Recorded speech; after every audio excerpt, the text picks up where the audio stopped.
so that we have a call for people to follow on. I did check like the YouTube previous group alchemy calls, previously known as group coaching calls. And yeah, they're being watched, So the ones that come, you guys today at the moment who come and show up live and do that for yourselves, you're actually being a huge service to other people who are following along and watching these calls as well. So honoring you in that and thanking you for showing up. And yeah, gosh, when I was sitting with what's sort of alive in me at the moment to share just coming into this call, and it's that everyone that I'm speaking to at the moment, and I mean, obviously, Shane, we're in quite close communication, but Charlie, haven't spoken to you for a little bit, but everyone that I'm speaking to there's a lot moving. Like there's a lot going on, and there's a lot that people are moving through. And I was speaking to, the astrologer guy, Shane, that we met at dance and spoke to. Yeah. He was saying, well, there's more to come, right? And he was like, come June, it'll all be sort of kicking off. And I was like, is that because it's my 50th birthday? So I'm turning 50 in June, and maybe it's going to kick off the whole of. So sorry, not sorry, but there's a lot moving. There's a lot going on, and in my world, especially so, as I thought it was a really powerful idea to put out a leadership masterclass and challenge, right? And this was the reasoning in the beginning. It's really interesting to just lift the level, right? Lift the level, lift the caliber of people that are being called in. Little did I know it was going to bitch slap me with my own level, right? And it's like when you I don't know, I'm talking to two men here, but I know that when I had my first kid, it's like you forget. It's like you forget what the birth was like. It's like you forget what the first year was like, and then you think it's a good idea to have another one, right? And it's the same thing. It's like you put something out, you forget all of the stuff that comes up and the stuff that you navigate through with that up leveling, and then you think it's a good idea to do another one, right? But this is what we're committed to do when we are on this path, right? Choosing to live this work and live this code. And, when I said to you guys, everyone that I've been speaking to at the moment is just navigating, big shifts, big stuff, big patterns, big thoughts and feelings, and to bring me into such gratitude for this work and what I've learned. And, because I know that a lot of other people don't have this level of awareness or don't have these tools to be able to, hold themselves steady. Not that we don't get rocked, because shit, man, I still fall off the horse a lot, but to get back on it, right? And to be continually committing to focusing on the vision and what it is that I'd love to be creating, be experiencing, and feeling all of it along the way as well. Yeah. So that's kind of what I'm in at the moment. It's been a massive ride, and still in it, right? Still in it, still in all of the massive big self-sabotage pattern that's come up for me, and man, just to see these things playing out, and then to have a choice of like, well, what am I going to do with that now? Yeah, I've seen it. Yeah, it's like slapping me around. And, I've been having conversations with others that have been seeing the same, having the same thing. So spoke to a friend yesterday, and he was like, oh man, I've been having a really, really rough last few days. And I'm like, yeah, man, snap. And, to start to come out of it, but to go in and experience that, and to actually allow that, and the humanness of that, that man, this journey is not perfect. It's raw, it's real, and I've been working with the sort of tagline, to put it in a marketing way. But what we're working with is raw and real and radically responsive, right? And it's like, wow, and this is really, it's really here. It's really here in the world. It's really here in my world.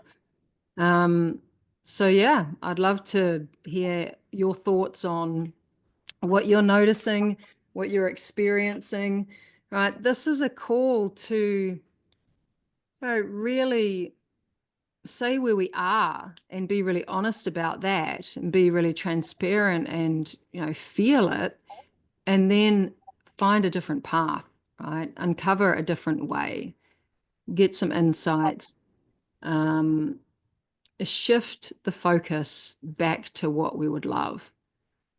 And that is the practice,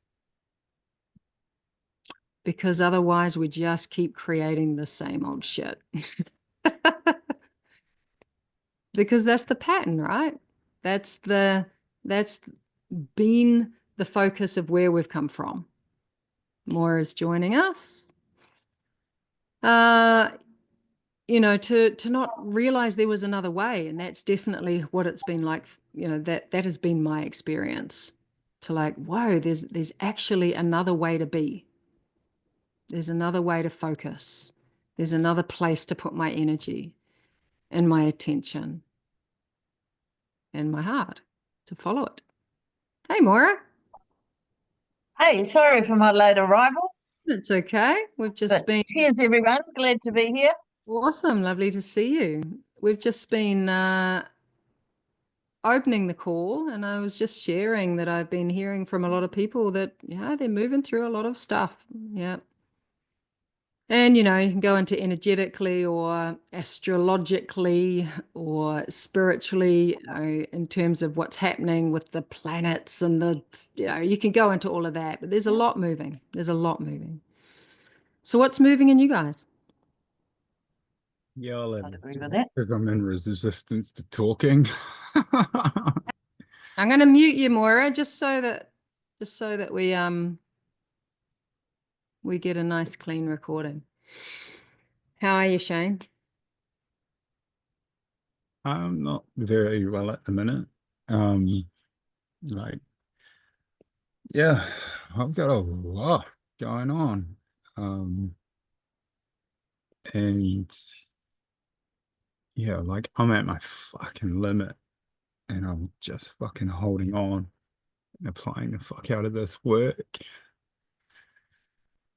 doing what I can to try and keep refocusing and re-anchoring and sitting in my choices, like fucking feels like I'm white knuckling life at the moment. Mm.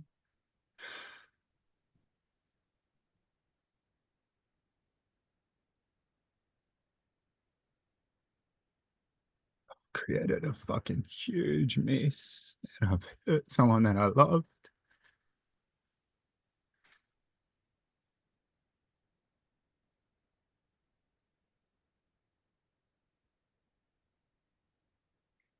And I feel like I've just fucking been on this path to destroy all the amazing things that I've created for myself and my life at the moment. And boy, am I fucking digging deep to show up to that. And to get back on that fucking horse and create something new for myself and for the ones that I love around me. And it's not easy.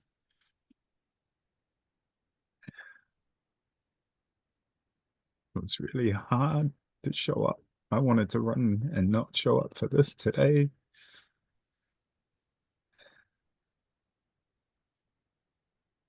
But I'm holding on to the envision that I'll have some shift in focus from this. But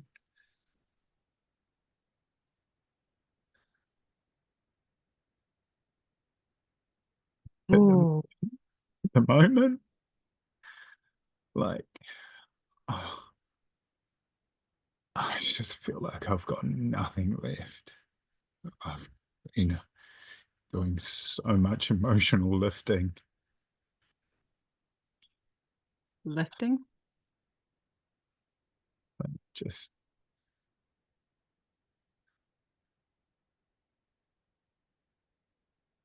taking all that I have. What do you mean I'm giving all that I have at the moment. what do you mean by emotional lifting, Shane?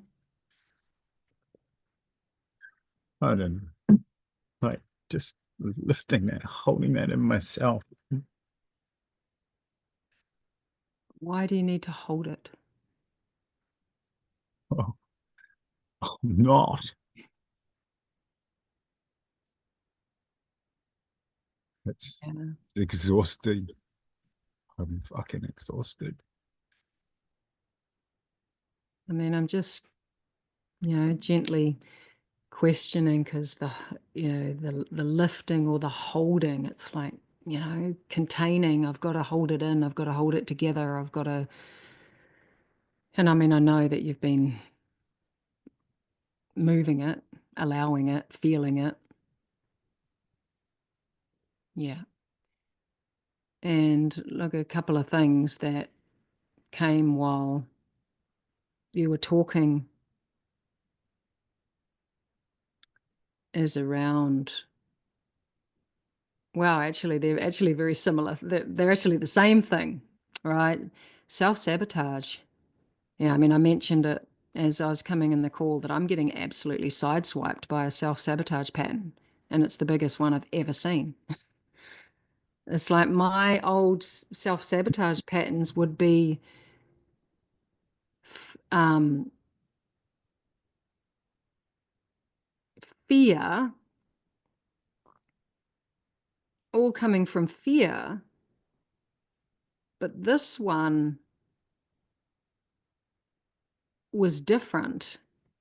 And I couldn't see why until it had completely taken me out.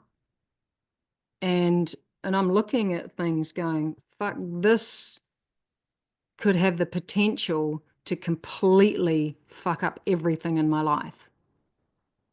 Everything. And what I saw is that, and this is what the ego does, right? It, in my, what's going on for me at the moment, and I'm using it as an example because I'm hearing a similar thing, right? It's like we go in a different direction. We create some fucking magic. And then the ego comes and goes, you're not allowed that. That's not in the ego orientation, right? That's not the frame that we're used to. And the pattern is the self-sabotage. So you go and you start destroying what you created. And that's exactly what I've been doing. And I fucking didn't see it. And I've been in this for a couple of months now, right? And I've been systematically, I couldn't see it at the time, but systematically starting to destroy what I'd created.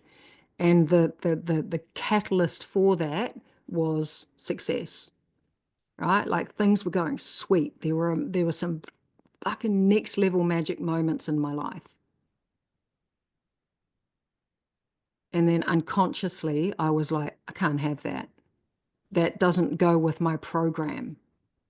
So then I started to pick up the sword and start annihilating my life, my business, friendships, right? The pack. Started annihilating it. And I couldn't see it.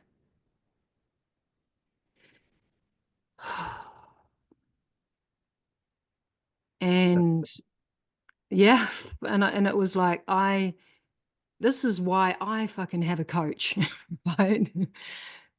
And this is why I want that reflection, because we're so blind to our own stuff. And to go back into those patterns of survival and fight and protection, and I've got to be right and I've got to make the other person wrong, and it comes up. But how fast can we drop and unfix from that position and just fucking surrender all of it and feel so disorientated because it's like, I don't know what the fuck is going on at the moment. And it is disorientating, like it's super disorientating.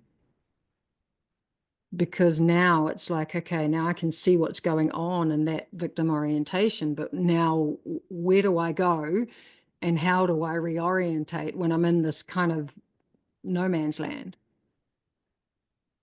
Yeah. And it's really, it's a challenge when the thoughts and the feelings are telling us a whole bunch of shit. And if we believe that, then we're in trouble. Because, I mean, I ask you, Shane, are your thoughts having a field day? Yeah, just sorry, I was gone and I didn't hear that last bit. Just the thoughts and the feelings, right? That they start going off, Oh, right? And it's exhausted. so destructive.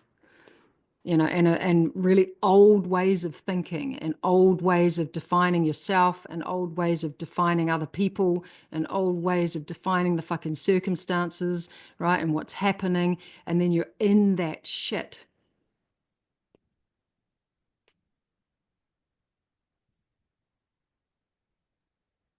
And I was talking to another friend a couple of days ago, and she was like, man, her practice at the moment is not to believe anything that she's thinking. To just not give it the time of day, not give it airtime. And as soon as this shit starts playing out, right? Because that's the hijacking. And you hear it, right? I mean, before finding this awareness and becoming more in tune with the way that we define ourselves and our perception and the assumptions that we have, right? All that shit went under the surface, right? It's all unconscious. Don't even know it's playing out. And then we start to get more awareness, and then we start creating, right? And when we start creating, look, I'm just going to be really honest with you. Creating creates messes. It creates a whole lot of shit because the stuff comes up to be seen and the discomfort comes up because we're going in a direction where our ego, our safety, everything we know to be true about ourselves and others and the world is not being bought into anymore, right? Because we're shifting our focus and we're going in a different direction and we're creating magic. And it makes the ego really unhappy. And then the ego starts getting louder.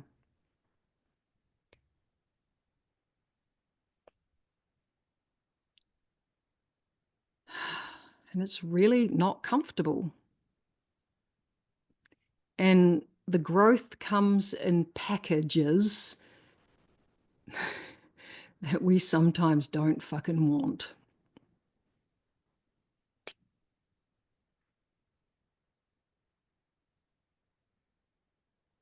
And I love growth, right? I'm addicted to it. I am, right? I'm obsessed with it. Yeah. And sometimes I'm like, oh my God, is that how it's coming? Right? It's because it's really fucking hard. Because the ego gets smart.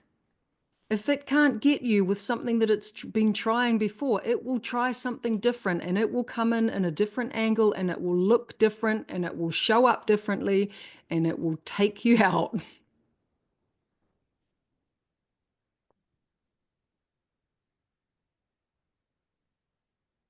And as I said, I've been on my knees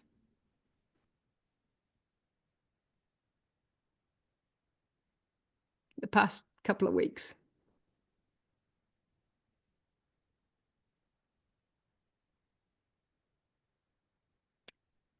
And if I don't do that, then I'm not going to grow. If I don't allow that.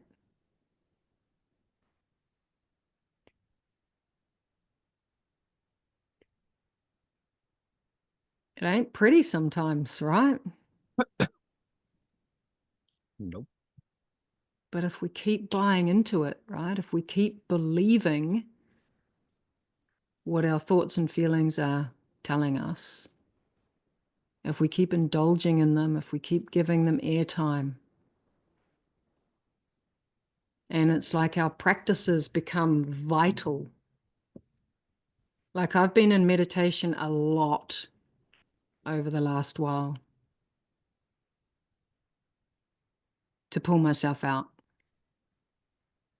Probably more than I've ever meditated before in terms of the duration and the regularity. Because if I don't put my energy into my creative habits, right, which I know you've mentioned your choices, and then I am going down the spiral. Yeah, I'm in the process at the moment, of creating a really powerful structure around that, because I Yeah, can see I haven't had that. It yeah, hasn't been there. yeah, Everything's turned to shit. And it's like, fucking what a powerful lesson of that. I go, man, yeah, I really need, well, not really need, I am creating a powerful structure around that. And, yeah, and just start doing it, It's like fucking whatever. There's no perfect way of doing it, but um, I was driving yesterday and I was like, oh, I just did a voice recording of all my choices with like a 10, I don't know, 4 or 5 second pause in between them. So I'm driving up the road because I'm in my shit, and it's like, listen to the first one, pause it, fucking say it over and over and over and over like a mantra. And I'm like, fuck, I'm not there to sit in the current reality or the fucking vision or anything. I'm like, just this for fucking right now in this minute. And I'm just saying it. I'm saying it over and over and over. And the next one, I can say it over and over and over and over. yeah, And and yeah, I just gotta choose, because they're true for me. I feel them in every fiber of my being. And I'm like,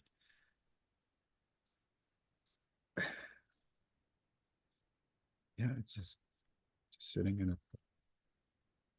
yeah. And there's a step that I can definitely share here, and I'm going to talk some more on it. Um, but the thing I wanted to say first is that, look, it's getting gnarly out there in the world, right? It really is. And you would have heard me say before, it's like you used to kind of be able to get away with being a half-ass magician, just kind of half-assing it, you know? We can't do that anymore, right? The world is getting, I mean, you just look out there and see what's happening. And Yeah, it's like, nah, and what's happening here, Shane, is that yeah, you're being called, right? Just like me, just like everyone here. It's like, what are you going to make important and what are you going to focus on? And the structure that's going to hold you in that. yeah. Because when I start wavering away from what's true for me, it's fucked. And that's a big thing of, you know, what I do with this patterning is like just not speaking my truth. Like at the moment, my throat's all itchy and I've got this cough and everything. It's like I went to a private one-on-one sound thing with Natalie yesterday. And as soon as she placed a hand on my heart, like I was fucking nearly hit the roof. I was in all kinds of fucking weird shit for like a couple of minutes, and all kinds of fucking crazy things happen in that experience. But I'd been sitting with something earlier on that day, this calling to something else that I can't explain, but it's like it's so fucking powerful. And whenever I've denied that before and tried to minimize myself, because of fear of not seeing someone else like in their power, and I'm just out of my truth. And it's like when I trace it back, and I'm like, fuck, everything's starting from that point, Mm. and it's truth, and it's like fuck. And I saw that yesterday. I'm like, oh my god, I have to bring this to the table on top of everything else that's going on, because it felt that fucking true for me. And I'm like, if I don't do this, then it's all fucking gone anyway, because it's not in alignment. All that matters is what's true, right? All that matters is what's true for ourselves as individuals. It doesn't matter what anybody else thinks. It doesn't matter what anybody else does. It doesn't matter what anybody else tells us to do, right? But when we're swaying and when we're being run by these patterns, it's really hard to figure out what's true, right? And when we're in this energy of what's wrong, what's bad, right? All of that head talk, all of that shit.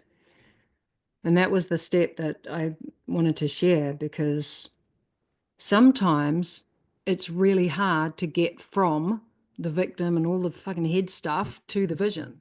It's hard, right? It's like we want to, like we want trying to will it and trying to choose it, but really it can feel like, and I'm sharing from my honest experience, that I'm trying to force it, and I'm trying to go through the motions, and it feels like I'm going through the motions. I'm energetically, I'm not there. Like my system is just, my energy is still in victim. My state is still in victim. And until I energetically shift, it's really hard to fully reconnect with the vision, right? And what we would love, the creative orientation. It's hard. That's why it was like a fuck if all we're doing is we're just repeating this, repeating and repeating. And when I was driving, and just being out, um, shift of environment, shift of thing, and it's like, there was like the the creative aspects of those choices were just dropping in, like naturally, like Mm-hmm. just repeating it, and yeah, and just being able to see that it's there. It might feel like a fair way away at the moment, but it's like, oh, yeah, okay. Mm. So just for a moment, Shane, I want you to just drop in, and obviously this is still in you. You've been talking about it. Drop into all of the head talk, right? All of the scratchy throat shit, all of what's been going on, right? Just drop into your victim for a moment. And I'm gonna ask you to shift your focus. Just give us, tell us what it feels like in there. I know you've been living it for the last little while, but and experiencing it. Put some words around it. What are you noticing? What are the sensations in your body? I'm just slouched over. I'm heavy. Um, I just feel like a horrible person. Like everything's my fault. Um,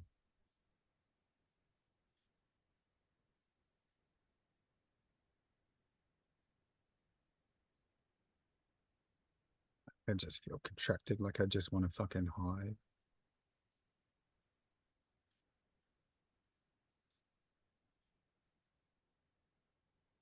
Breathing is like so shallow.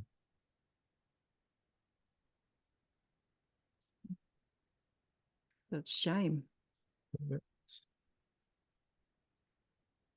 you Yeah, I'm embarrassed. yeah.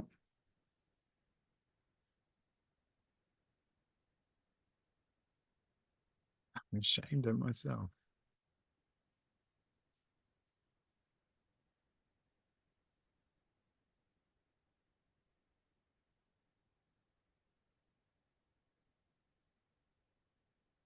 Everyone's just gonna think that I'm a cunt.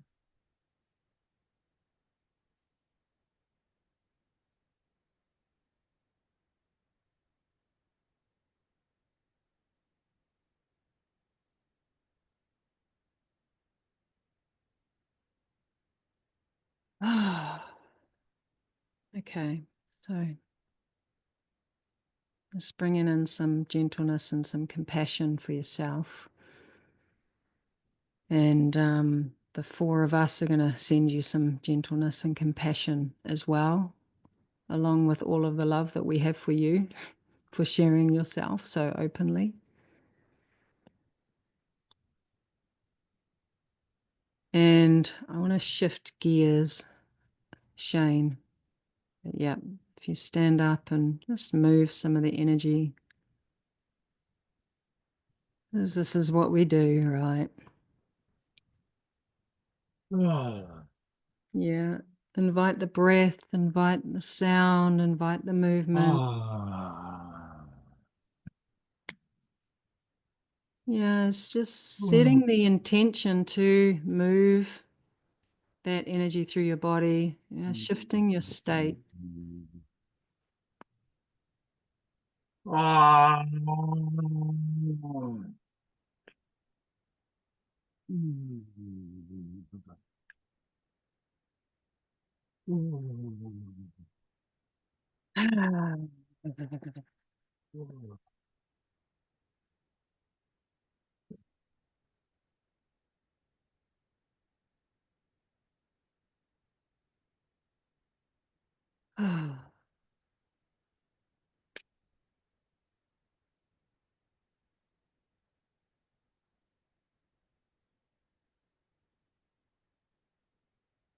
Yeah, just allowing it to move.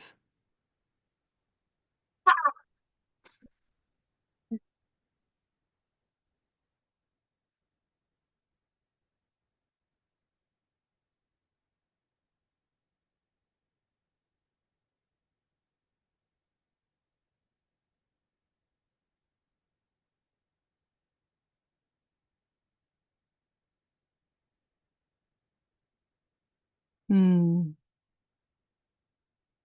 Giving you a bit of time, Shane. I've just muted you just because the sound was sort of coming in and out. Just taking your time. Yeah, allowing those feelings.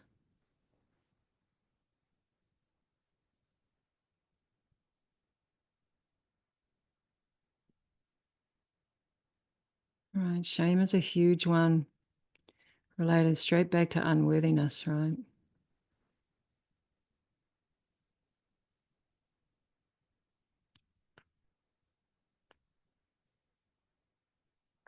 And these just huge, deep feelings of being unworthy and never enough that haunt so many of us.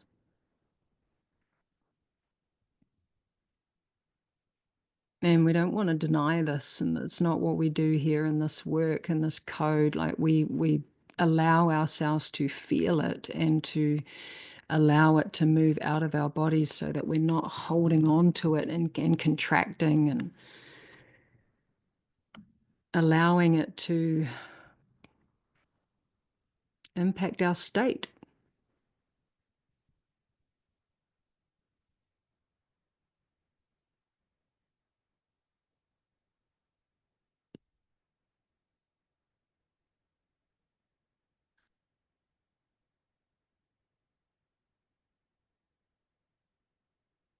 So shaking and emotional movement tools. Just allowing ourselves, Shane allowing himself to just allow the energy, allow the emotion to move through so we don't have to hold on to it and make it into a story. I feel this way because of this. It's like, just give it space. Just give it space. Because it's old. It's old emotion.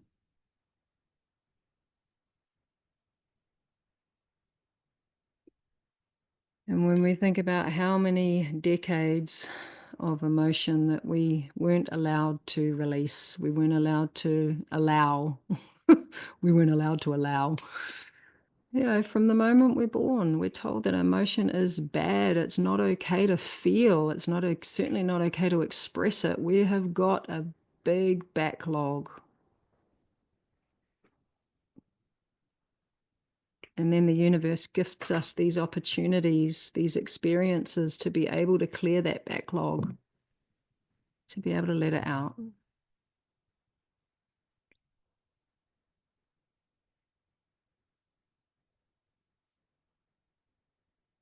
So Shane, when you're ready, I'd love for you to come back towards the camera, because I want to give you this piece.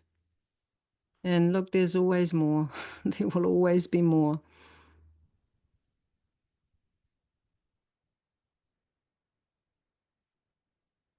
But one of the things that sometimes can be a danger is that we end up just looping in the emotion. Yeah, just keep re-triggering it and keep looping, and it can be this never-ending loop. Like we can trigger it in ourselves, other people can trigger it, and we just end up in this loop. I'm fucking done with that loop. I know. Yeah.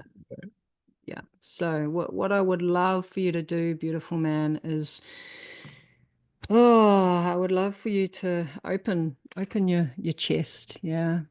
Even if your hands are down here, I know that you're pretty wiped out at the moment, but just opening your chest. And this is a practice that everybody's heard of, right? Gratitude. But how many of us actually practice it? Yeah. And this has been a real homecoming to me. Yeah.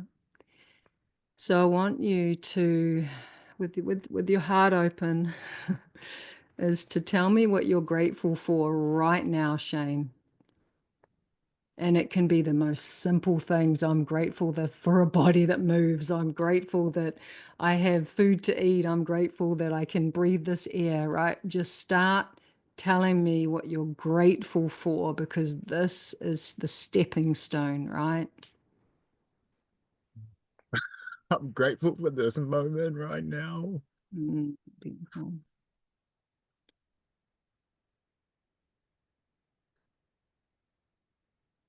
I'm grateful that I'm able to feel this pain.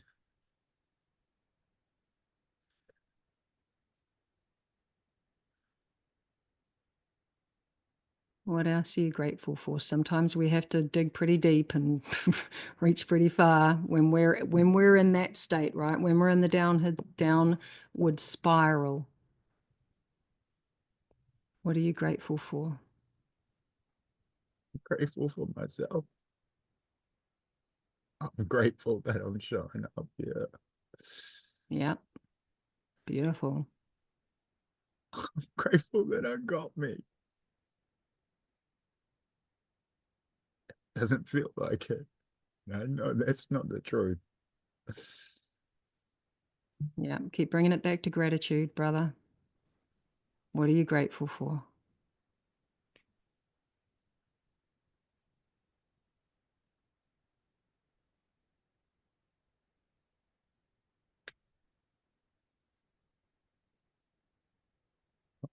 For my love for Shani.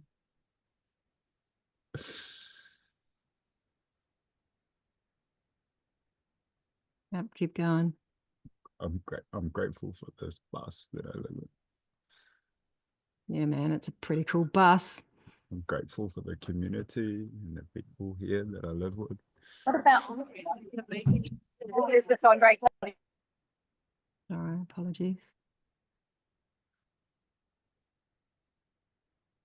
Grateful to have a pact.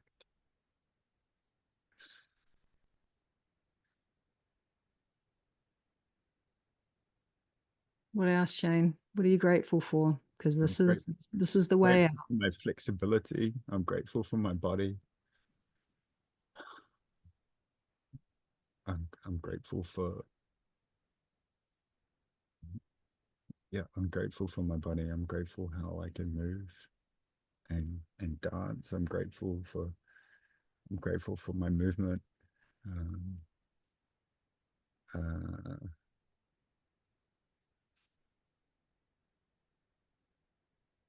I'm pretty grateful I can look out and see beautiful nature right now. I can see the water from where I am. I'm grateful for that.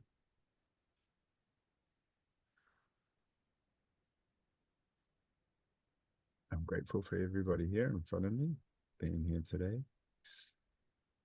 Um,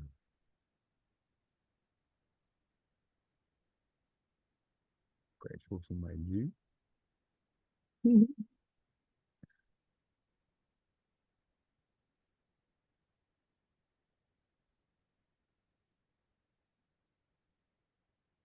I'm fucking grateful that I've got food. I'm grateful that I have money. Grateful that I have time and space in my life.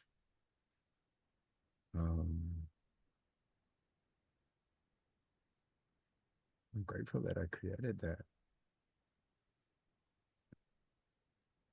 so I could do this. um, I'm grateful to see that this is all part of it.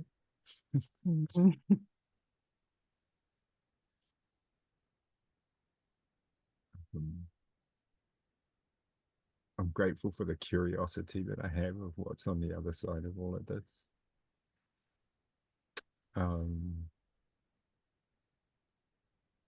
So grateful for my amazing partner. She's fucking wonderful.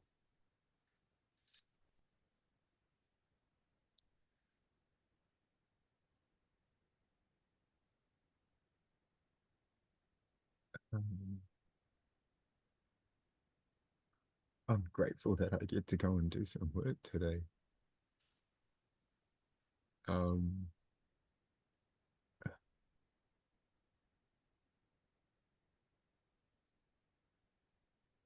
I'm grateful for this warm weather. I fucking love warm weather. Um,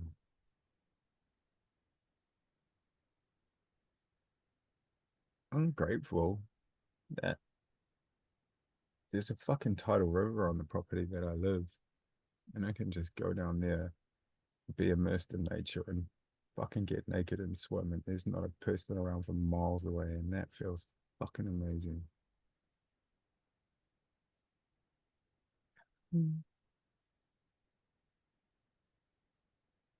Um, mm, I'm grateful.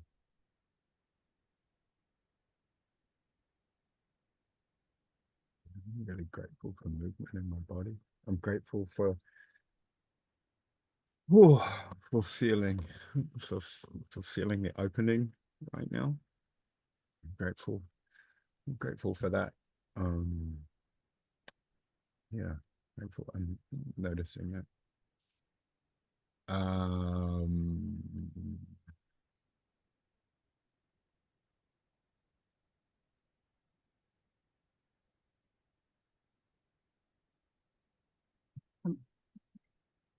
When Shane, when I asked you to go back into that space of lack or space of focusing on what you know, wish wasn't happening, what you don't want, you know, thoughts and feelings, that victim orientation, when I asked you to go back into that, you were sitting here like this. Yeah. And this is what we do energetically. We're absolutely closed. And when we're closed, nothing's coming in. It's just the same shit looping. Right. And when we can bring in the practice of gratitude, and it sounds so simple, it's like, oh, gratitude, you hear that all the time. But when I asked you guys, I know, Leonie, I saw you go like that. It's like, are we actually practicing it? Like, whenever something shitty comes in, are we saying, but hang on a minute, hang on a minute. I just finished my book. Okay, I might be sabotaging everything around me at the moment, but I just finished my book. And man, my kids are like really happy with the new basketball hoop I, got for them for Christmas. And man, we're having a good time. And we went to karaoke the other night and wow, it was awesome, right? Are we doing that? No, we're not. And when we do that, this is what happens. We open up to life, right? Not just the same old shit, the problems, the broken bits, the shitty bits, the bits I wish wasn't happening, and we close off to life and we create more of the same. And when we bring in the energy, right? The frequency of gratitude, right? Of abundance. What have I got now? It's already here. Am I even looking at the stuff that's already here? Most of us aren't.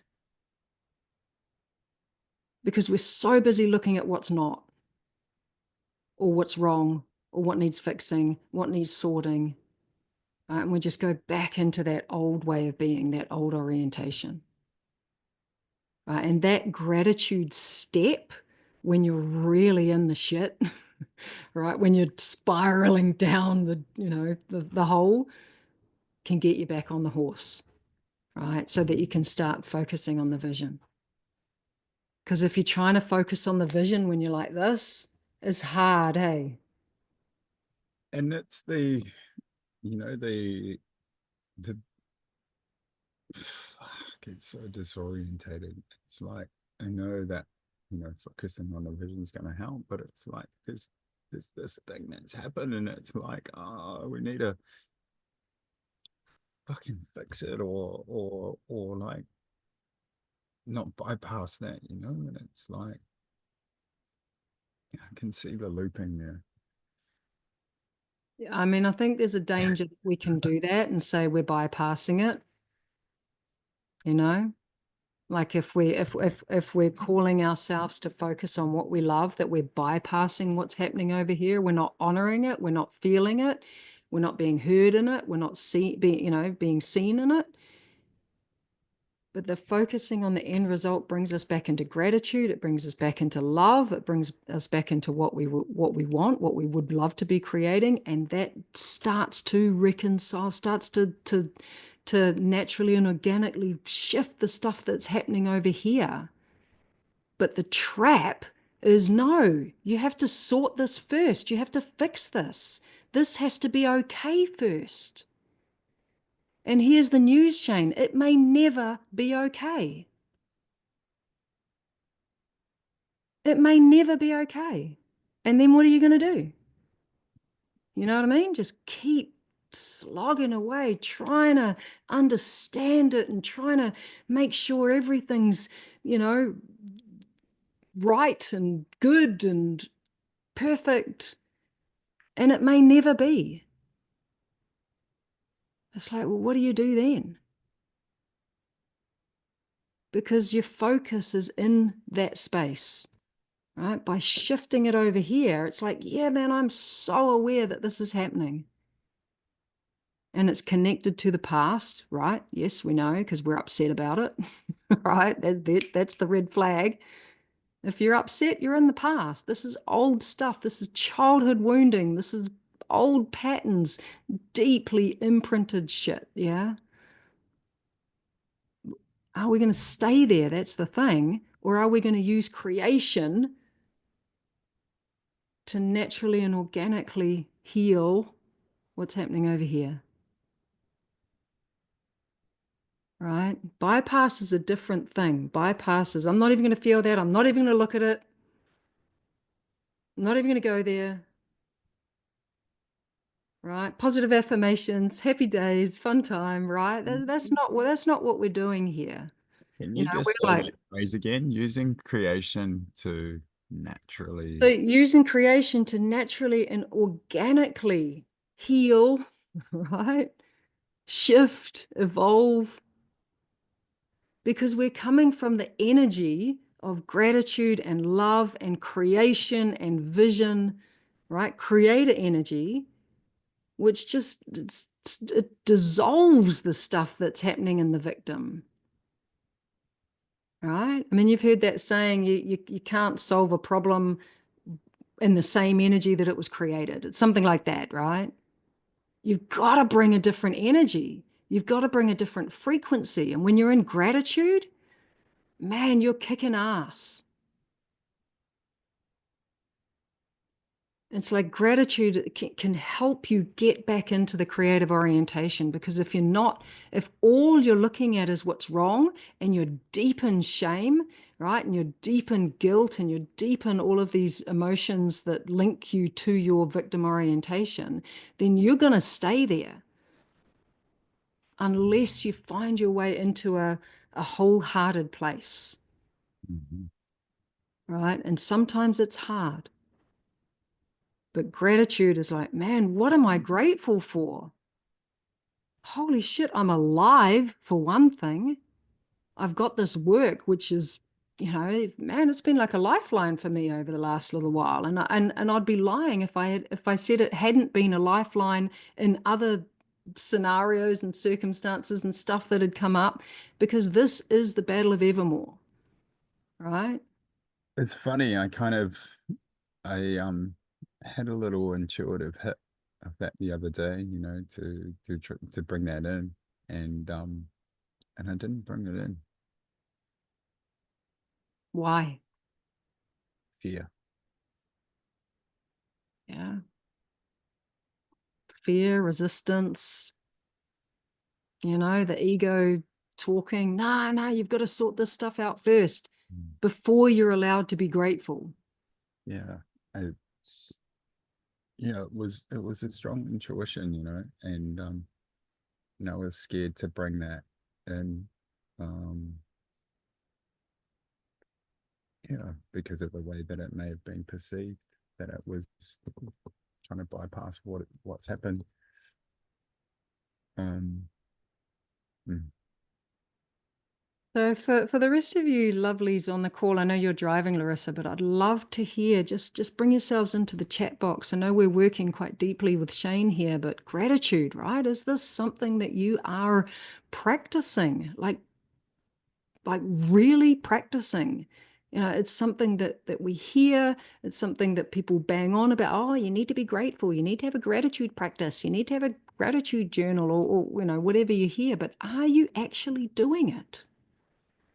Right? When these thoughts start to overwhelm your mind, which they do for all of us because we're all human, do you shift it to gratitude, right? What do you do with that? Or do you just engage with it, or indulge it and give it airtime and let it play out and let it have the power?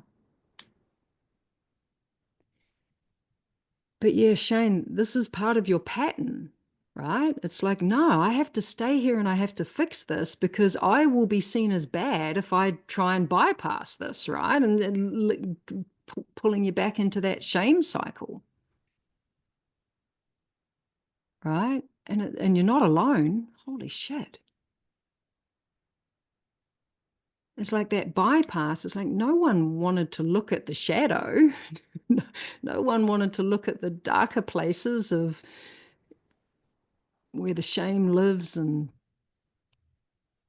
to actually look at that, yes, we don't want to stay there. And even by shifting into gratitude doesn't mean that you're dishonoring that. It's like, yeah, I see you. Holy shit, I feel you. And I'm not going to stay there, because it will try and hook you back in, and then other people will try and hook you back into it as well. And this is what happens. It happens everywhere, right? That's the dependency. And that's when I wrote a post on, the other day. It's like, oh, do you want to come to this with me? Oh, do you want to come to that? No, I'm finishing my book. No, I'm doing this. No, I'm focused. It's like people want to hook you into the shit.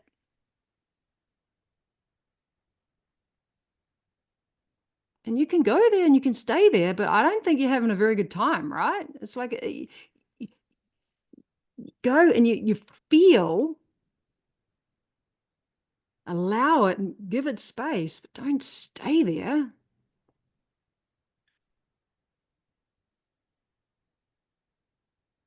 Because here's the other thing. It's never done.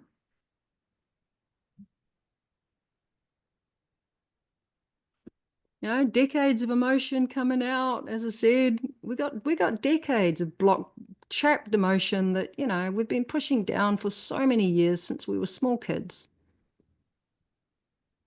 It's not like we're going to suddenly get to the end of that and go, right, no more tears, happy days, right? But it will start to come up and it will start to come out.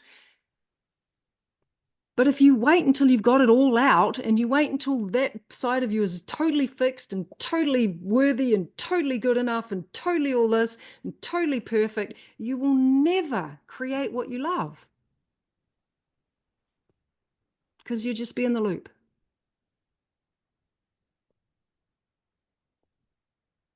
And that's why I said there's a danger that we just loop because we don't want to be seen that we're dishonoring that side or those feelings or that pain or that story, right? Like, I'm done with that loop, man.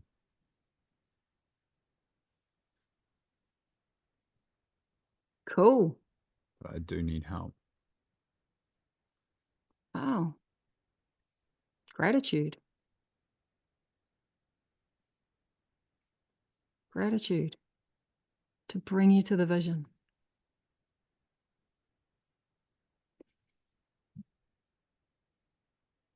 Let's take a moment, Shane, and sit in some more gratitude. And we'll come to Larissa and see what she's got to add. And hey, Yeah. lovely. Hi. I've just been to my dance group, which we do every Monday morning, and it's a free space to make whatever sound and movement that any of us want to make. And we drop into a group field. We do a check-in and sit with each other at the beginning and the end. But it's basically unleashing in a group. And yeah, it's quite unhinged at times, but what we find is that it's all those pieces and parts that make people commit suicide because they do actually want, the sounds do actually want to be heard. The bits are actually flowing through our systems. We're collecting them. It's moving through the collective psyche. It moves through our own. Very effectively, that very, very dark energies can be effectively moved in a group with sound and movement. And I know that this works for Shane because he's held spaces like this before. But the other way I used to find that would help with it so that I didn't loop dark energies is to ask someone to witness me. So I just go and actively find a friend and say, can you please hold space for me to within, like, so that they're watching, consensually holding space and witnessing me move what's running in my system. And that was a lot more effective than me going to my bed and screaming or bashing or being alone with all this. And it used to like pass through very, very quickly, like even 10 minutes, 5 minutes of just conscious space being held and someone just with their heart, holding heart space for me to move through what's moving in my system. It's more fun. It's a culture of support for those of us that are body will. So, and we don't necessarily know what's moving in us, but we actually do need to sometimes embrace those energies. You can't, and like for me, the gratitude, yes, but it just like that part of me is just like wank on, motherfucker, wank on. And it is much more effective for me to go to a friend and be responsible for how I know I work and say, could you please hold space for me for 5 minutes? Witness me, witness what is moving in me, hold this heart space for me. And yeah, it even over Zoom, whatever, it doesn't take that long. It really doesn't. It's stuff that can hold you up for half a day, 2 days, literally might move in 5 minutes by being held, the space being held by someone else with a heart. Yep. That's absolutely agree. Yep. Absolutely agree. Yeah. And as I said, we don't deny this side, right? We allow the emotion to move. And it's, we're actually doing this tomorrow, right, Shane? No, Wednesday. We're doing it Wednesday. Because And it's really great that, I mean, it's really great that we're actually doing it. So that's happening, but it's really great that you're bringing it into the call, Larissa, because, yep, spaces like this exist, dance spaces, move spaces, but even what you've just brought in is more than that, right? It's more than that. It's actually asking someone to witness you, not do anything else, but just be seen in everything that's got to come out. Yeah. Yeah. And the gratitude practice doesn't deny that. Yeah, it's part of it. It's like, because otherwise, if we don't bring the energy or the frequency of, man, I need to be able to celebrate what it is that I have here. Yeah, not just continually be in looping in feelings, right? And I'm completely guilty of not being able to celebrate what it is that I have. I just look straight past it, right? And the not good enough belief is just so incredibly destructive in that. Yeah, like I had a phone call with my mum a couple of days ago. No, it was a little bit longer ago because I finished my book a little bit longer ago. And I told her all of this stuff that was happening, and I went, blah, and then at the end I tacked in, oh yeah, and I've finished my book. And she was like, what? Hang on a second. And she really called me on it. And then my boy's dad did the same.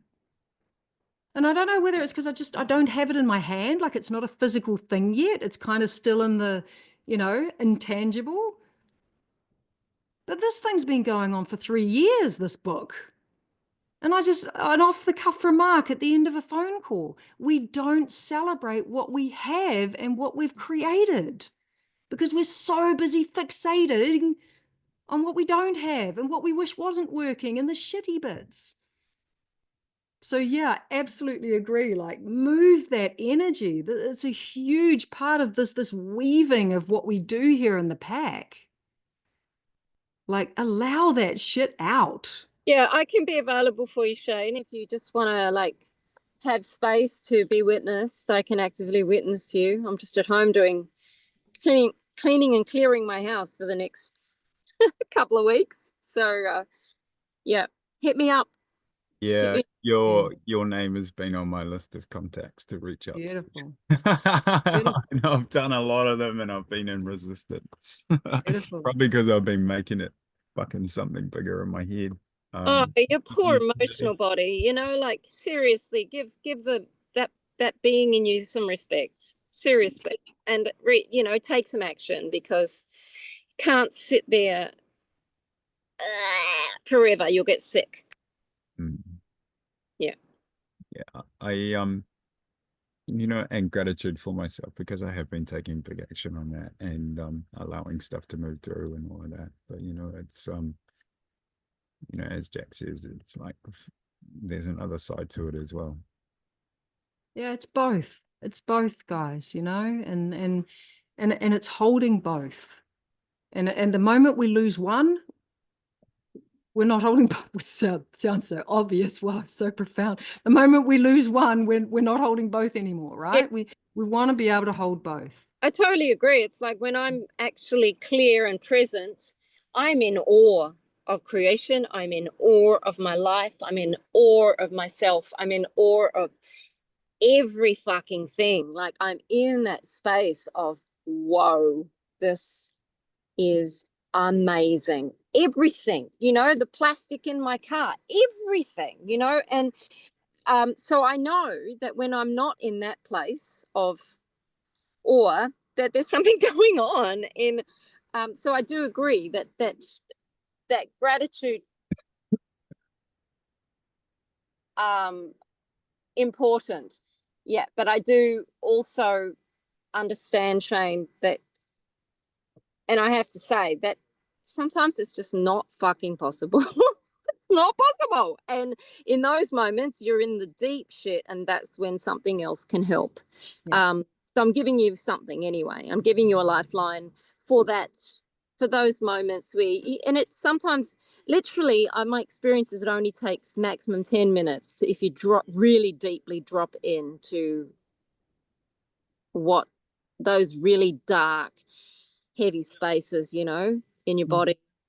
Yeah, they're just aching to be acknowledged. Yep. Yep. Yeah. And it's beautiful that, you know, just the way that this is all unfolded, because you're I absolutely can't hear you, right. Jacqueline. Oh, can everybody else hear me? Yeah? Yeah, I can hear you. Don't know. Something just dropped in with that as well. I don't know, I believe or whatever, I just say the thing. Yeah, not they're not feeling recognized. It was what you said in there, Larissa, you know, like not being acknowledged. And it's like, fuck, hey, I'm actually here and I'm showing up. And these are all the actions and the actions and the actions that I'm doing. And I didn't even realize that I haven't spoke truth into that. But it's like, oh, fuck. And that wound's playing out at the moment. I was like, oh shit, I'm not getting seen or anything on that. Yeah, so, you know, so asking for that, right? Asking for that, asking to be seen, which is what Larissa's saying. But Yeah.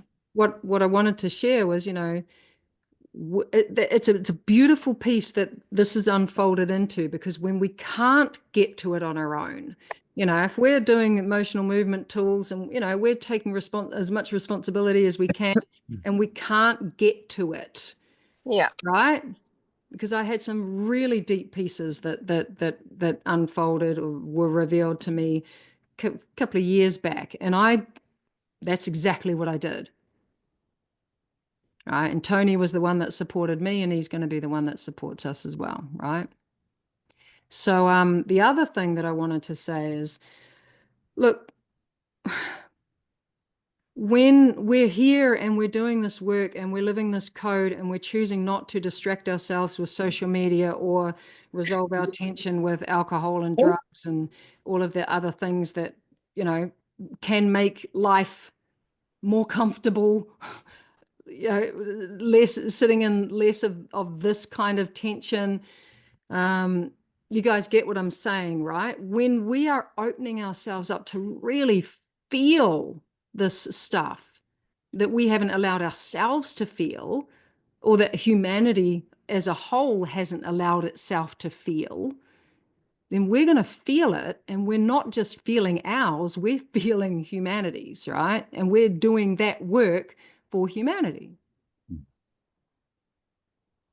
And the reason why I'm saying this, Shane, is because I don't want you to make yourself bad and wrong because you're experiencing this, because you're not.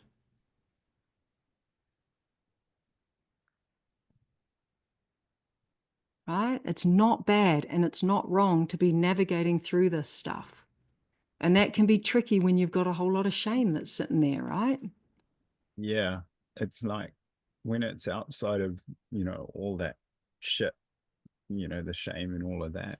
And it's just in that place of purity and acceptance. And it's like, it just feels deep within me that that's part of the reason why I'm here, to feel that stuff for those that can't.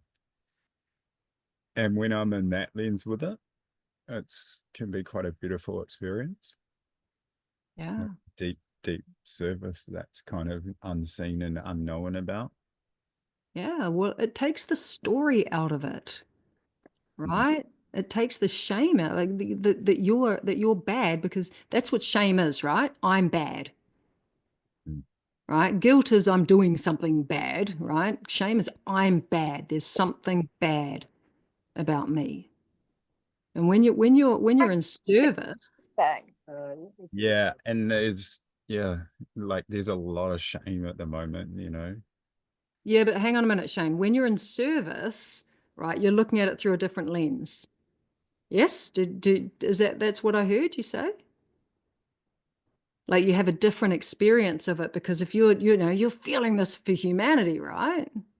When I'm in temple, it's like that because there's no story attached. There's nothing. I'm just feeling like something, like I'll be in a process, you know, and it might be triggered or kicked off by whatever from myself. And then once that opens up, it's like, fuck, this is not mine. And I just whatever. Yeah, but I mean, I guess what I'm curious is about is, can you bring that level of service to being in service to yourself? Mm. Because if you're going to be in service to yourself, then you're not going to get into the story.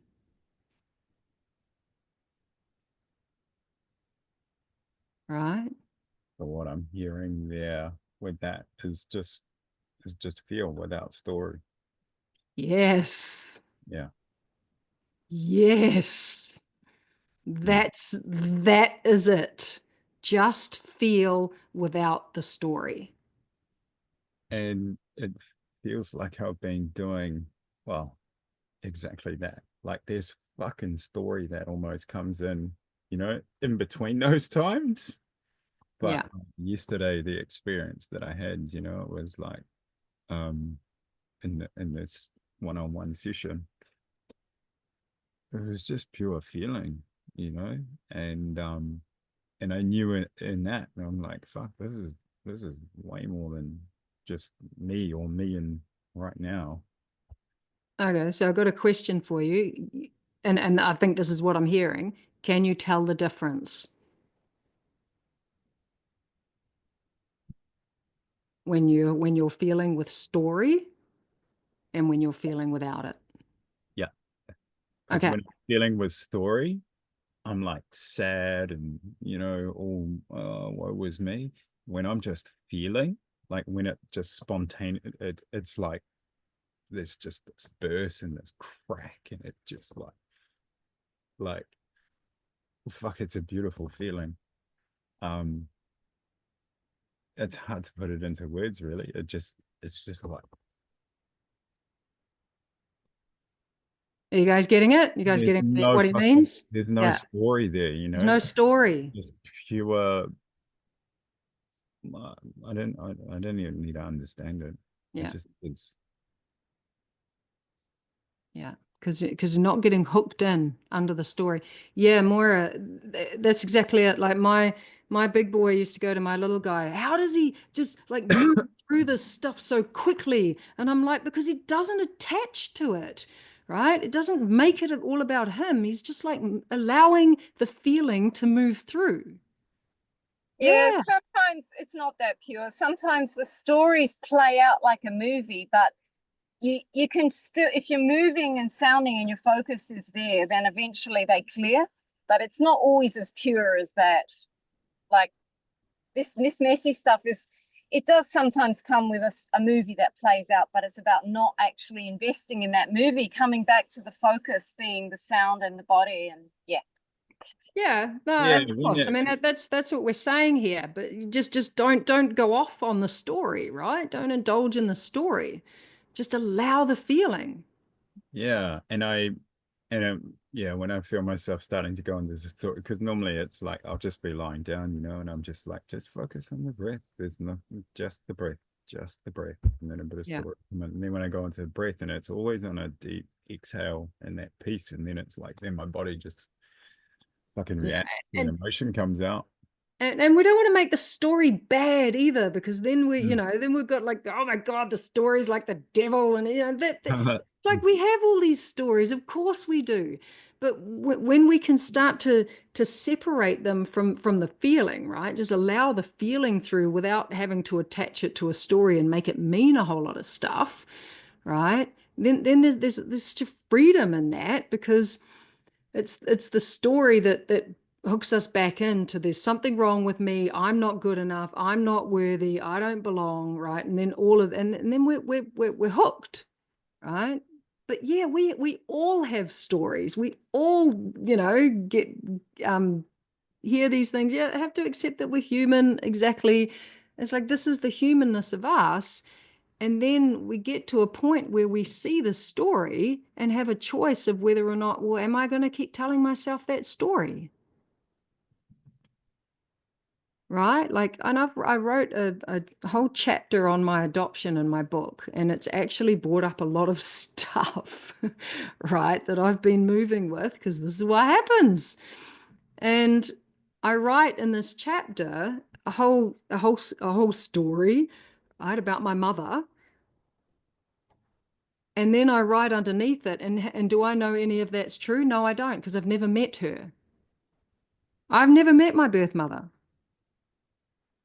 And my book coach said, I think you've triggered every single reader that you've got by saying that story that is essentially made up. And I'm like, yeah, but I made up another story about my adoption for the first 40 years of my life, that I wasn't wanted. She didn't want me. She didn't love me. All of that, right? And that was my story. And that governed my life. That was the story that was at the core of my life for 40 years. How do I know that was true? How do I know what went on for my mother? I don't. And it was when I was in the hospital after my big boy was born, the institution that I was in, I had a conversation with a woman who had to give up a baby. She was forced to adopt out her baby. And she said, not a day goes by that I don't think about that baby. And that really challenged my entire narrative that I'd been playing out for 40 years of my life. So I created another narrative. I created the first one. I made up the first one. Why can't I create another one? One that is actually an empowered version, right? Do I actually need to go and track down my mother and make sure it's true and be certain? And well, I can do if I chose to, or I can just live the other narrative and have that be my story.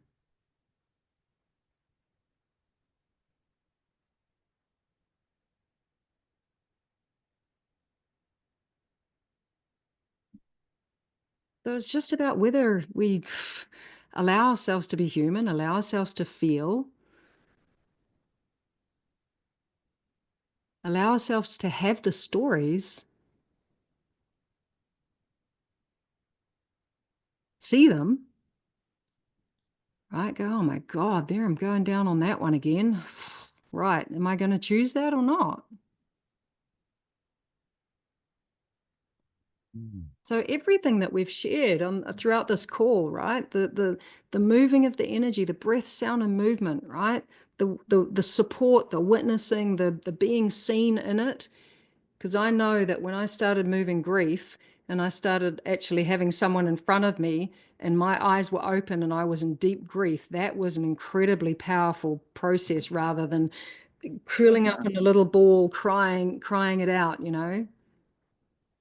So all of these pieces that we've brought into this call are so powerful and are part of it all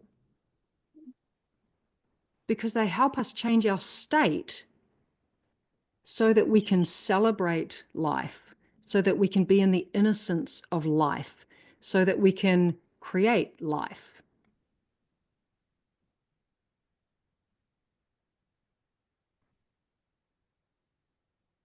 Because it's really hard to do if we're not in innocence and our state is still connected to the past.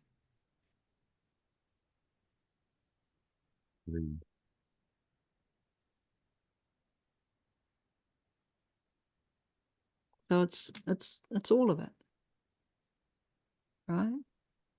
It's not just one thing, it's not just another. It's not just being aware of your victim and where you currently are. It's being connected to where you want to be, right? The vision, the celebration of life. What's here now? And when I said it was kind of like it was like a stepping stone, like a bridge, like it really is. Because if we're only ever focused on what we're going for, and we never actually focus on what we've got, what's here now, then the lack can come in. Right? But I haven't got it now. I haven't got it yet, right? I'm not there yet. And we live in a culture of lack. Right? We live in a culture of scarcity. Never enough. And to be able to look around through the eyes of innocence, right? And what we do have. The fact that we have these incredible bodies, the fact that we have our health, the fact that we're mobile. Every time I go into a dance space, I am so grateful that I can move my body. And I've seen how flexible you are. God, I'm jealous of your flexibility. Holy.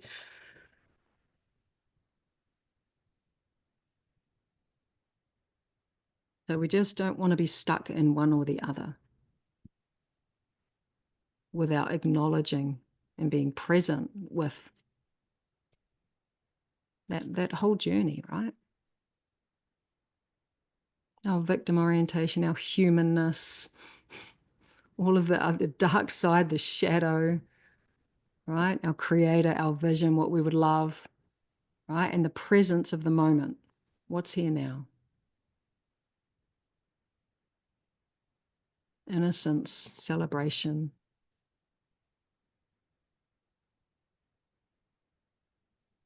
So what'd you get, Shane? What are your next steps? What are you taking away? And for the others who have been beautifully holding space, and Larissa's shared, and some of you shared in the chat box, what are you taking away as well? Like, You can put it in the chat box while Shane's talking, or I'll come to you, Charlie. to be really fucking simple at the moment, like the gratitude practice is, I'm feeling that, you know. And there was something, you know, that you'd said in there, the using creation to naturally and organically heal, shift, and evolve. You've got to bring the different energy. It's yeah, you can't change it with the energy that you're looking to change, you know. It's like there's this shit energy here. I'm fucking trying to change it from shit energy. It's like to be able to let it go. Essentially, you got to be able to let that go. Yeah. But the only way to do that, you know, it's like coming from a shit energy. I've got to fix and blah blah blah, and it's looping it, and I can see that where it's like, fuck, I got to be able to let that go and go, fuck, I want to bring this energy, look at that from this, and then go there. Yeah, and doing what you need to support that, right? And I mean, how beautiful that Larissa's put her hand up and said, I'll witness you in that. I'm here, right? I'm here. She's got a cowgirl hat on and she's here. Mm-hmm. You know, because when we do the current reality bridge, you know, current reality vision and bridge, right? We go back into the vision to look at the current reality and ask for the bridge. We don't do it when we're in the victim, right? We don't do it when we're in the current reality. Because the energy that's often in that circle, in that space, in that reality is not the energy that we're going to create with. And it makes it really hard. Yeah. So changing your state. Hmm. And that energy of gratitude, abundance, it's like celebration, right? We got a lot to be fucking grateful for.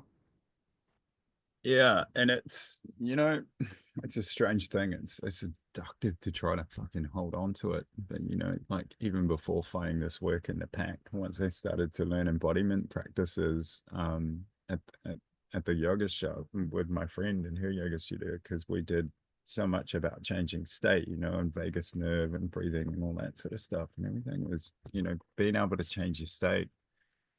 And yeah, and like I had a deep thing that dropped in when I was practicing this morning as well. You know, it was like that remembrance of that because I was there. I had the Tristana of focus, you know, like the mind, the breath, and the body, you know, and it's like, oh, everything just disappeared in those moments, and I was in a deep stretch, you know, in a forward fold, and I was fighting it like and then I remember, and this has happened so many times with me on the mat, and then it was like, oh, just fucking breathe, like maybe it's there, a little bit more comes, and then it's like there's this full surrender, and it's just like, oh, I'm like, fuck, this is how exactly how I'm trying to do life at the moment. I'm trying to force, I'm trying to control, and it's just, and just seeing that, feeling that this morning, you know, it's like, oh, you gotta let go and allow. Yeah. Beautiful. Charlie, connections to those we really resonate with. Any more to add?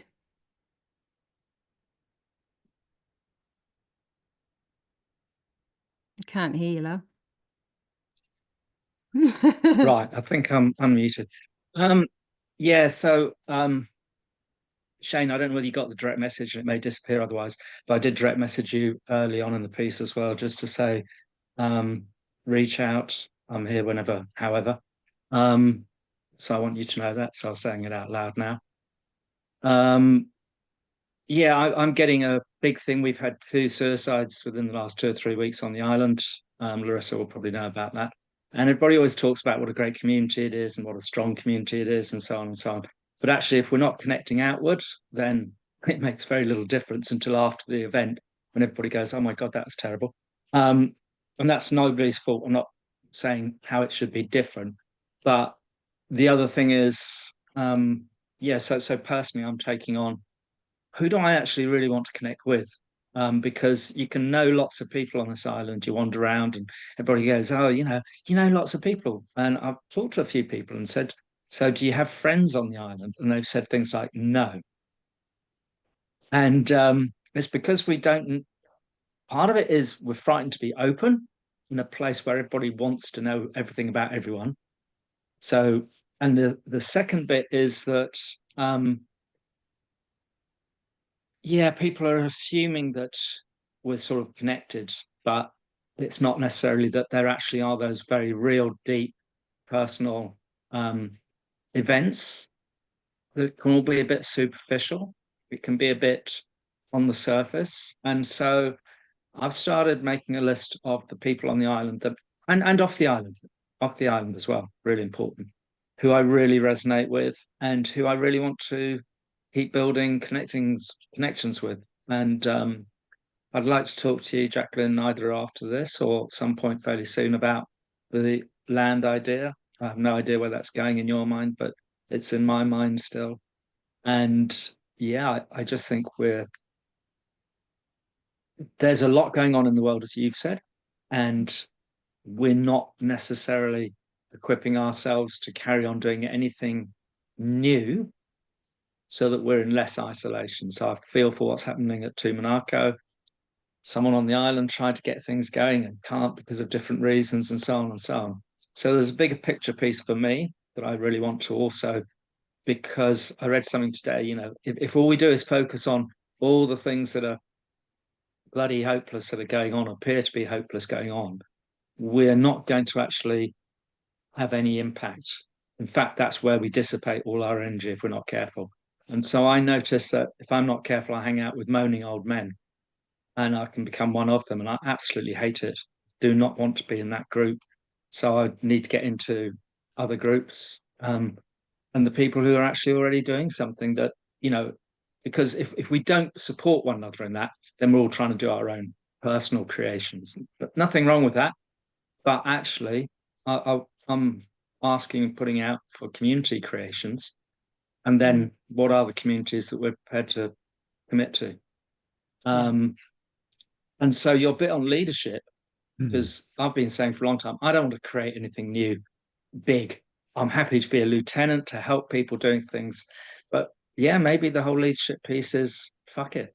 We've actually got to individually sort of stand up a little bit and then see who else wants to stand up as well. Because I don't want to be pushing the boat out as a solo creator. But that doesn't mean not having any leadership or any desire to create something, not just come in behind what everybody else might not be doing. Yeah. So those are a few bits there. You're gonna love. I did an interview with Michael Matthew yesterday, and one of the things that he spoke to were the support people for leaders are imperative, hugely important. And he gave me this little story, which I think might be in the video, or maybe he said to it before. But he said there was on this hill somewhere at this event and no one was dancing. And one person got up and started dancing. One person, right? And they danced for a while. And then eventually another person got up and danced, and then the whole hill got up and danced. So who was the leader, right? Was it the first person, or was it the second person that saw what the first person was doing and chose to stand up and support? Because leaders need support. And a lot of leaders are being torn down, yeah, because of lots of different reasons, but they need support and they need the lieutenants. And for me, I think they're just as important as the leaders themselves. Yeah. So I love everything you've said, Charlie. Yeah. And I think there is a lot that is being called forward in those spaces to ensure that this isolation and, you know, what's happening out there in the world, and exactly what you said of like, where are we focusing here, is exactly what we've been talking about right throughout this call. You know, and I made a really strong commitment to myself when there is, what do you call it, the old man's club, you know, if I'm in environments like that, I take myself out. I don't want to be part of those environments because they're just hooking me back, they're hooking me in to that downward spiral. Yeah. Yeah. Are you waving, or are you saying gonna complete? Are you gonna wrap us up? I can't hear you though, Larissa. You'll have to take yourself off mute. Not sure if I'll wrap you up, but just want to confirm what you said, Charlie. Like, it's been playing through my system over and over again what happened to those beautiful women. And I think Waiheke is desperately in need of deep space being held through movement and sound. And yeah, I must admit, I didn't find this on Waiheke, this group that I'm co-creating here in Kapiti, and it's a lifesaver for me. And yeah, if you want to hit me up about creating a group like that, I can tell you what it entails to maintain it. Mainly sound and movement. Yeah, so contact me. And yep, these small communities are most desperately in need of something like that, where unconscious energies can flow through. It's like a shamanistic space. That's all I have to say. I don't think I'm wrapping things up, but I just wanted to say that. Yeah. Well, wrapping up because we're at time, but I wanted to hear you as you're walking through the warehouse or Bunnings or wherever you are. I'm looking for some chemicals. As you do.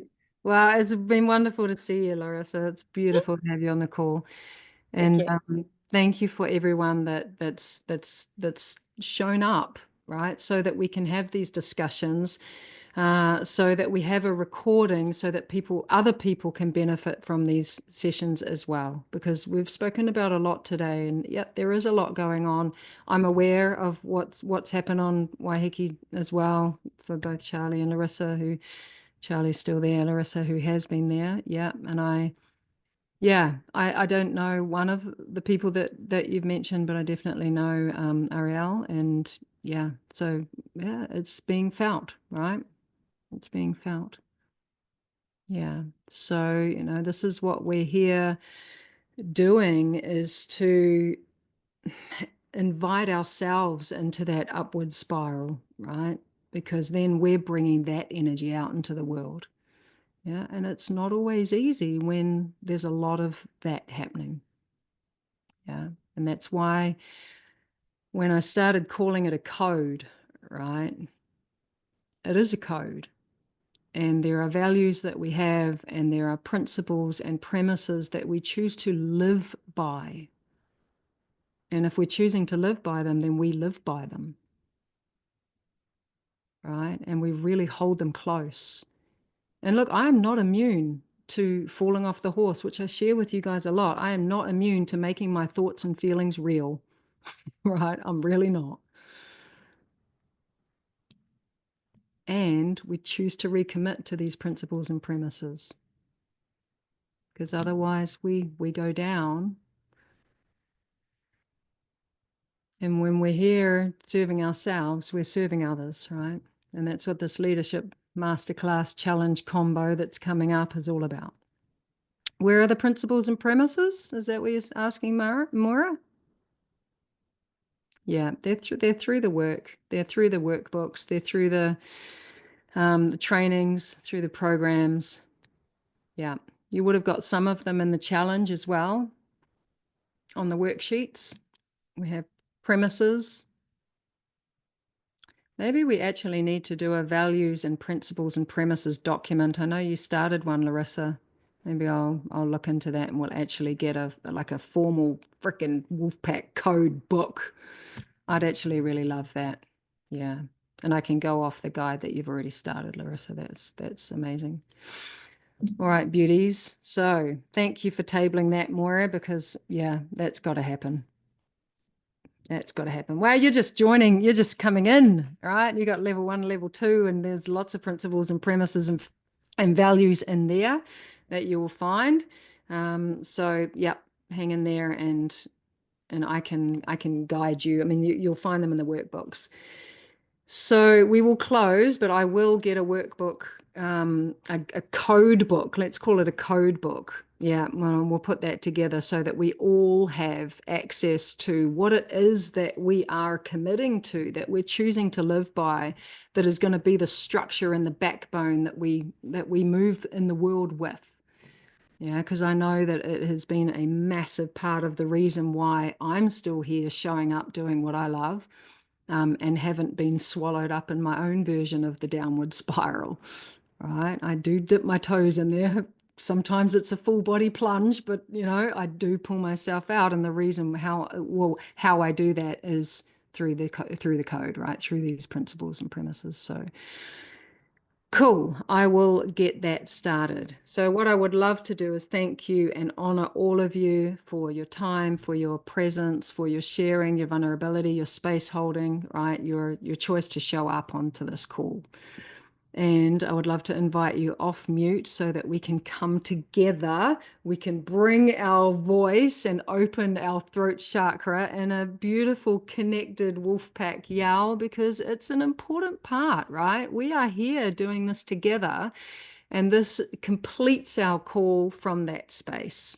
So please join me in a Wolfpack yowl to complete.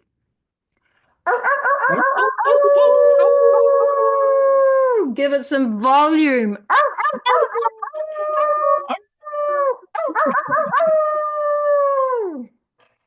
All right, I think that's the loudest one I've ever done. Wow, the dogs are there. That's awesome. All right, go well, beautiful brothers and sisters, fellow Wolfpack members. Please reach out to each other or me if you need any support, if you need any guidance to anything that I've spoken about today. Charlie will make a time to chat about the land project. Otherwise, I will look forward to seeing you in the group, at the masterclass, at the challenge, and the other things that are coming up. The next thing I wanted to say, Shane is going to be running Spirit Guidance on Friday, which I am definitely going to attend. And Shane, am of course, more than happy to give you what support you need to make that happen, because I know that's a part of your practice and service and facilitation and changing that orientation, right? So, and I will see you on Wednesday. All right, beautiful. Lots of love, beautiful people. I will see you in one of those spaces really soon. Ciao. Bye.